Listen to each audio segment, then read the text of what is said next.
And so I've really been on borrowed time in Portland. I am not safe there, and I cannot rely on the local authorities for basic protection.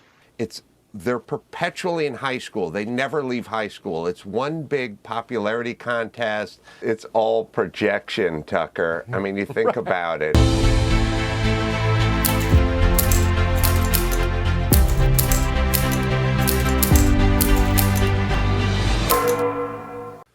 Well, if there's one thing that people on TV know for certain, it's that they're better than you are. Obviously.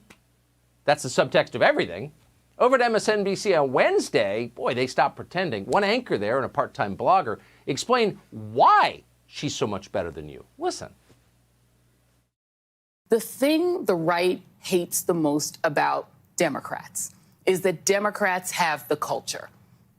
Democrats have the culture. They have the Hollywood culture. They have the glamorous culture. And the right hates that.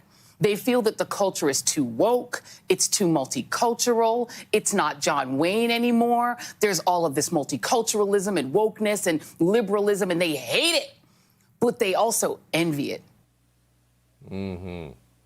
So I'm glad the racist lady on MSNBC can take a moment and tell us what the right really thinks. Thanks for that. I appreciate it. I know a lot of people thought that, oh, Biden won in November, Antifa is just going to fade away.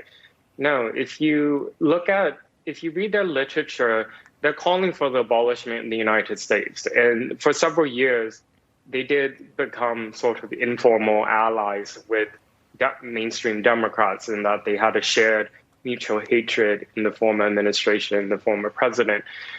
But that was always a pretext, this excuse that they used to say that they were opposing a fascist regime.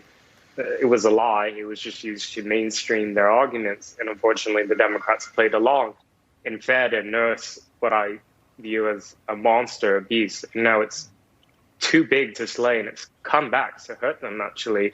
So, for example, there have been probably around a dozen riots in the Pacific Northwest since it was known that Biden won.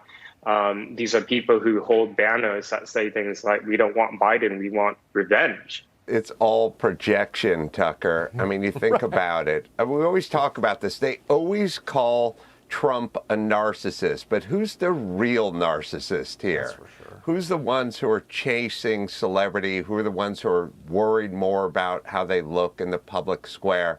Who is the real narcissist in this equation? And it's funny, they always think of the narcissist as the guy who's big and puffed up and talking about himself.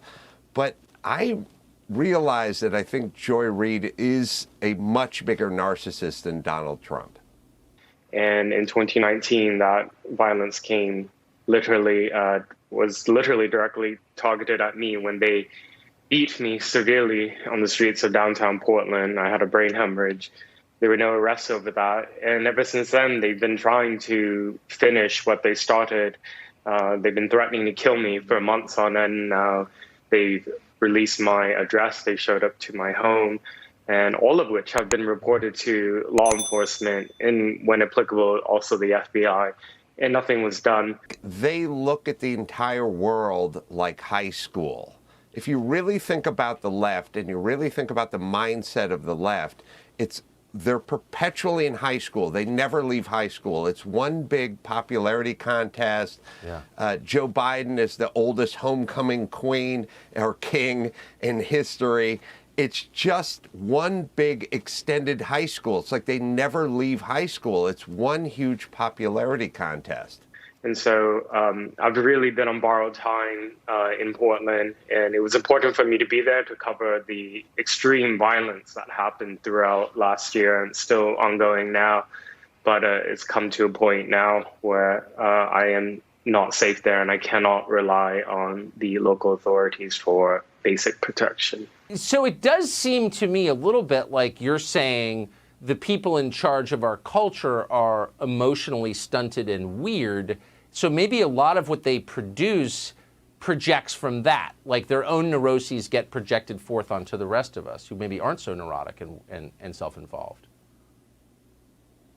Yeah, it's exactly that. I don't think they've ever left that mentality, and that's what perpetuates it. So if you get outside of that, if you start talking about lowering taxes or lowering regulation, then you get kicked out of the cool guys club. There's been countless number of people who have been beaten, injured, or even killed by adherents of this extremist ideology.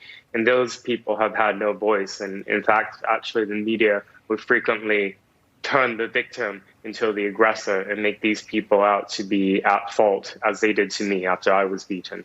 Everyone in Hollywood is so perpetually worried about being thrown out of the little lunch circle that they have to keep beating that drum. If you wonder, like, why are all these people saying the same thing, even though it doesn't make sense over and over again, it's a perpetual fear of being thrown out of the clique. The celebrity endorsement used to mean something, right? Now the celebrity endorsement doesn't mean anything. And as their power lessens and lessens over the years, I think they compensate and they sort of pedal that bike even harder. And what you're seeing right now is them on a Peloton just trying to get up to 10,000 RPMs.